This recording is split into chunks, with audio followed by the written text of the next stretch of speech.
Hundreds of families across the metro are looking for answers in the unsolved murders or disappearances of their loved ones. That's why KCTV5 is bringing back KC Unsolved.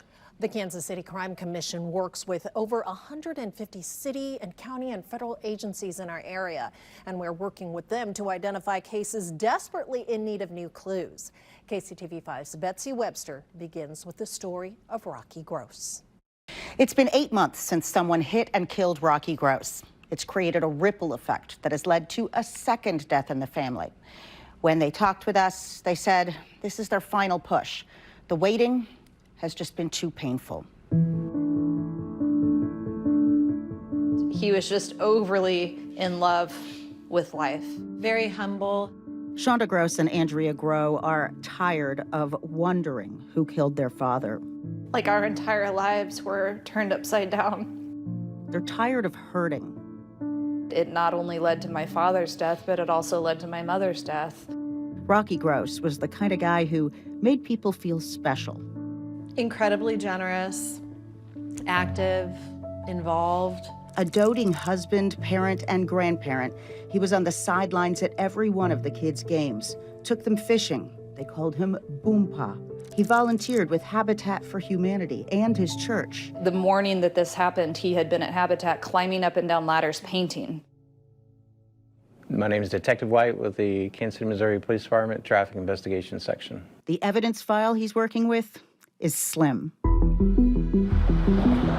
This is such a difficult case because it's almost like that area was a black hole. There are no witnesses who saw Rocky Gross being hit on Maple Woods Parkway at North Walrand on March 23rd.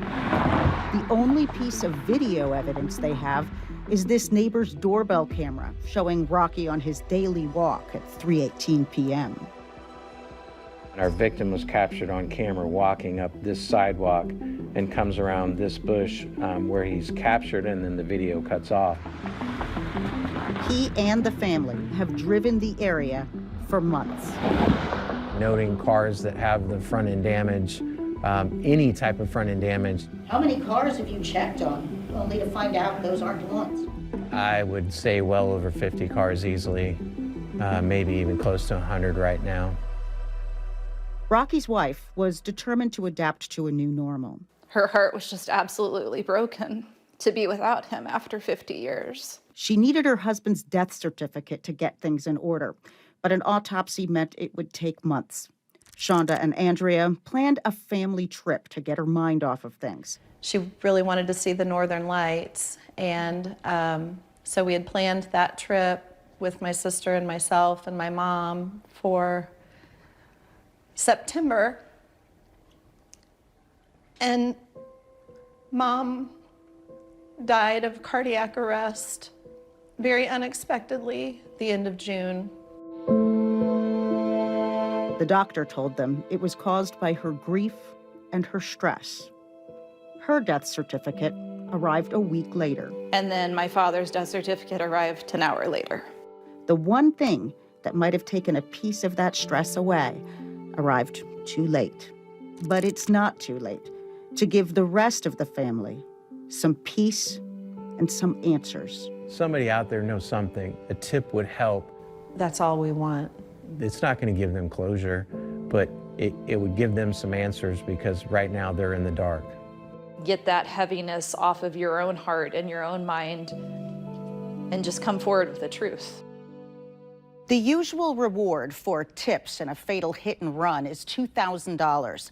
Their mother added to the reward fund to bring it up to $5,000. Her daughters are keeping that extra reward going for 6 more months. Calls to the tips hotline are anonymous. You are assigned only a code. The number to call right here, 816-474-TIPS. For KC Unsolved, Betsy Webster, KCTV5 News.